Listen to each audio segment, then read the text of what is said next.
Hello and welcome back to my channel. Today I'm going to teach you how to draw this sunflower. Stay tuned for more. So first you're going to need a piece of paper and you're going to need a circle that you can trace. You do want to make sure it's small enough that you can draw an outer circle around that.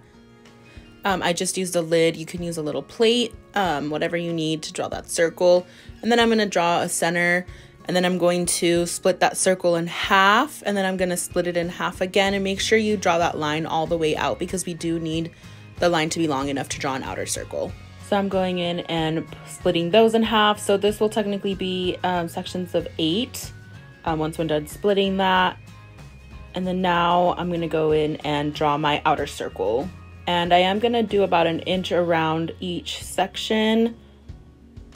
And notice how far apart that circle is from the first one. It's not too far where the petals are going to be super long, but it's not going to be too close where they're too short. So that is something you do want to look out for. This is our reference lines for those petals. And here's just a quick visual of what I mean about those petal lengths. You can see that the first one is more like a sunflower and the other one has longer leaves because of that center circle being so small. So now I'm going in and drawing in the first set of petals, and we are just going to draw them where we made those lines earlier.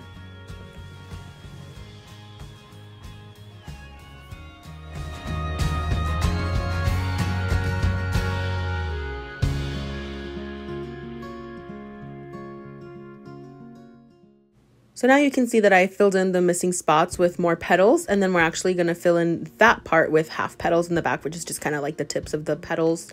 And now at the bottom of them, I'm going to make little W's. They don't have to be perfect W's, they can be off center. We're just using this to add more interest to the sunflower, make it look a little bit more realistic by adding texture. So I'm just going to go ahead and do that around all of the flower center and all of those petals, including the back petals that we drew.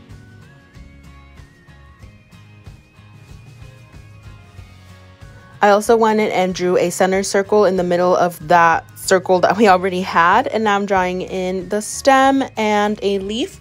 That part is optional, you don't need to add it. I just wanted to make it look like a standing flower.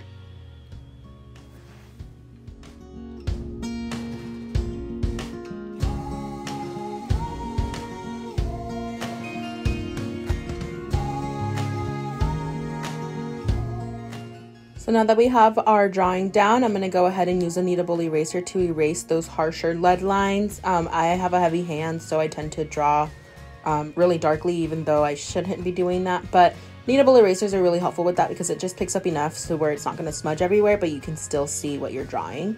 I mean, coloring, painting, whatever. And then I also have a 50 pack of colored pencils, and I realize that some of these colors aren't available in like a regular color pencil box, so I'll do my best to give you some substitutes for those. So now I'm going in with just the regular yellow color pencil, and we're going to color in all of the front petals. So remember, we have some in the front and then we have some of those petals in the back. We're only going to do those front ones with this yellow. So go ahead and just get those filled in.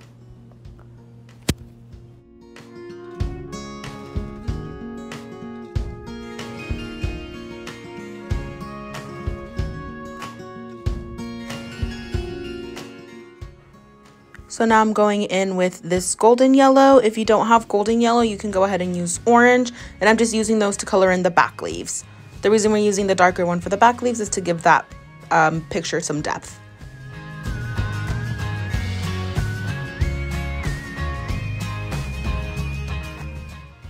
And now with that same golden yellow, I am going in and emphasizing those little W's we drew on the front petals. So that dark color we're using for the front just to give emphasis to the texture of each petal.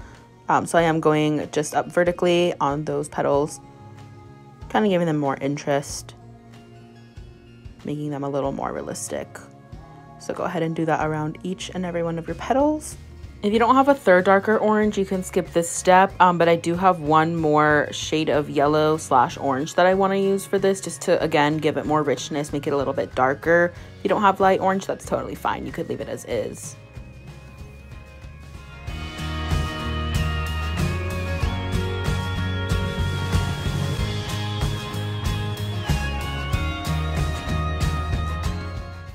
So next you're going to want to use either black or dark brown if you have it. And we're going to go in and do the center part of the sunflower.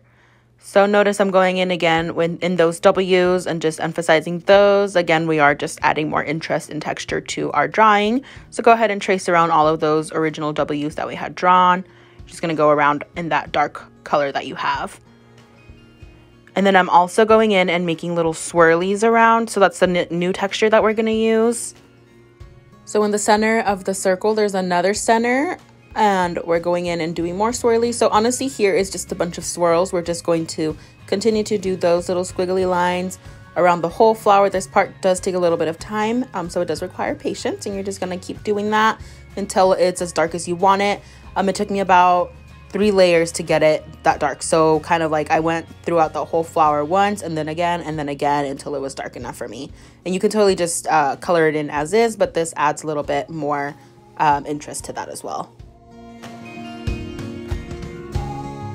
Now I'm going in with a lighter brown, so you could use light brown or just regular brown for that if you used black on the first part. And this again is just going to add more color interest and texture to that flower, make it look more realistic. So we're just going in and doing that around the whole thing a couple times.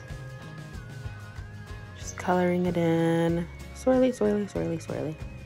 Just adding and adding until it looks good. So it could be 3 layers, could be 6. Couldn't tell ya. Now I'm just finishing up coloring that stem with some green, and you could leave it like this if you want that realistic look, but I like line drawing, so I'm going to go ahead and outline it with a black Sharpie. I just like the crisp look, so I'm going around and doing that to all the petals. Again, this part is more like a style preference than anything else. So I'm just going in and outlining those. And then in the center of the circle, I did go ahead and add some dots just to add even more texture to that. So just a bunch of dots, you know, some stippling. And then I am going in and just coloring in the rest. And then I chose blue as my background color. And then now I'm going to go ahead and rip off that washi tape that I put on the paper to begin with. Again, it just kind of frames it and gives it a place to live in. So yeah.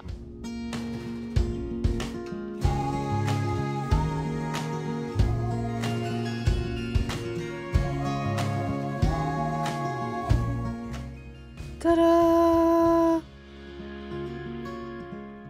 I hope you enjoyed this tutorial. Please let me know down below in the comments what else you would like to see, and I hope you have an awesome day. Bye!